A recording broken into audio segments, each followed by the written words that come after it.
रूप ध्यान में श्री राधा कृष्ण की जगह महाराज जी का ही ध्यान होता है। क्या गुरु का रूप ध्यान भी किया जा सकता है? हाँ, अवश्य किया जा सकता है, क्योंकि गुरु और भगवान में कोई भेद नहीं है, वो दोनों तो एक ही हैं। भगवान ही गुरु रूप में अवतरित होते हैं, इसलिए दोनों में से किसी का भी रूप ध्यान हम करें, वो दोनों एक ही बात है, एक ही फल मिलेगा,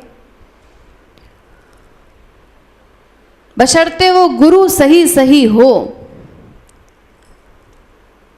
अगर कोई ढोंगी है, पाखंडी है, उसको किसी ने गुरु रूप में वर्ण कर लिया बाई चांस धोखे से, और वो इस सिद्धांत को सुन करके अपने गुरु का रूप ध्यान किए जा रहा है, तो चूंकि उसका गुरु वास्तविक गुरु नहीं है, उसको धोखा हुआ है, इसीलिए उसको फिर उस व्यक्ति का ही परिणाम मिलेगा।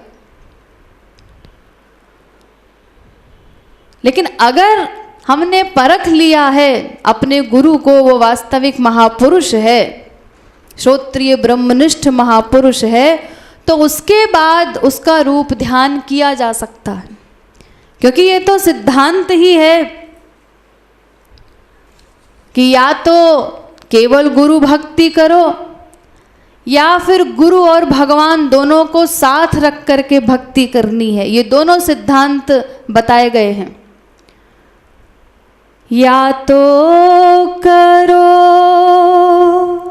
गुरु भक्ति गोविंद राधे, या तो हरि गुरु भक्ति साथ करा दे।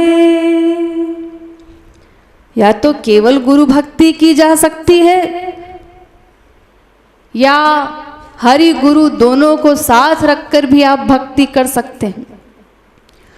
लेकिन केवल गुरु भक्ति का सिद्धांत उसी के लिए है जिसकी हर समय अपने गुरु में भगवत बुद्धि रहे। इतनी ऊंची इसकी अवस्था हो, परिपक्व अवस्था, कि हर समय वो अपने गुरु को इष्ट देव के रूप में देखता हो, भगवत बुद्धि रहती हो, भगवत भावना रहती हो गुरु में हर समय। ऐसी परिपक्व निष्ठा वाले के लिए है ये सिद्धांत। वो केवल गुरु भक्ति से भी अपना काम बना सकता है, क्योंकि उसकी पूर्ण निष्ठा हो गई है गुरु के प्रति। लेकिन जिसकी अभी ऐसी निष्ठा नहीं है, उसको गुरु और राधा कृष्ण को साथ लेकर चलना चाहिए। और वैसे भी दोनों को साथ में रख करके चलना अच्छा है, क्योंकि राधा कृष्ण की भी लीलाओं का चिंतन होता है, बहुत सारा मैटर उनका भी मिल जाता है हमको। हाँ, केवल भगवान की भक्ति का सिद्धांत नहीं है हमारे यहाँ कि गुरु को छोड़ करके कोई केवल राधा कृष्ण की, भगवान की भक्ति करे और उसको लक्ष्य मिल जाएगा, ऐसा नहीं। केवल भगवान की भक्ति से उसे कोई लक्ष्य नहीं मिलेगा जब तक गुरु के शरणागत नहीं है। तो गुरु का ध्यान भी किया जा सकता है। अगर वो वास्तविक महापुरुष है, हमने गुरु को परख लिया है, तो उसके रूप ध्यान में भी वही बात है जो राधा कृष्ण के रूप ध्यान में है, और वो सरलता से हो भी जाता है, क्योंकि गुरु को हमने प्रत्यक्ष देखा है, उसकी लीलाओं को प्रत्यक्ष देखा है, इसीलिए उसका चिंतन आसानी से हो जाता है। तो वो रूप ध्यान भी कर सकते हैं।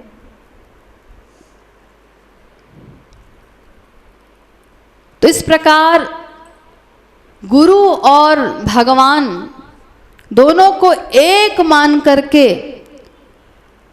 ये सिद्धांत तो सदा साथ में रखना ही है कि वो दोनों एक हैं। हमारे सत्संगियों को तो 90% को महाराज जी का ही रूप ध्यान अधिक होता है, और वैसे भी उनके तो सर्वोत्तम अवतारी होने में हम लोगों को कोई डाउट ही नहीं है। तो उनकी लीलाओं के सहज दर्शन किए हैं, सहज लीलाएं उनकी देखी हैं, उनको प्रत्यक्ष देखा है, इसलिए उनकी वो दिव्य झांकियां हमारे हृदय में आसानी से नृत्य करने लगती हैं।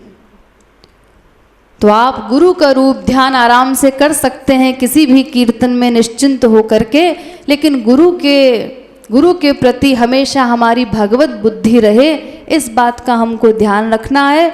और साथ में राधा कृष्ण को भी लेकर के चलना है, ताकि तमाम सारा मैटर चिंतन इत्यादि का मिलता रहे। जिसकी अवस्था परिपक्व हो गई है, दृढ़ निष्ठा है जिसकी गुरु चरणों में, वो केवल गुरु भक्ति से भी अपना लक्ष्य प्राप्त कर सकता है।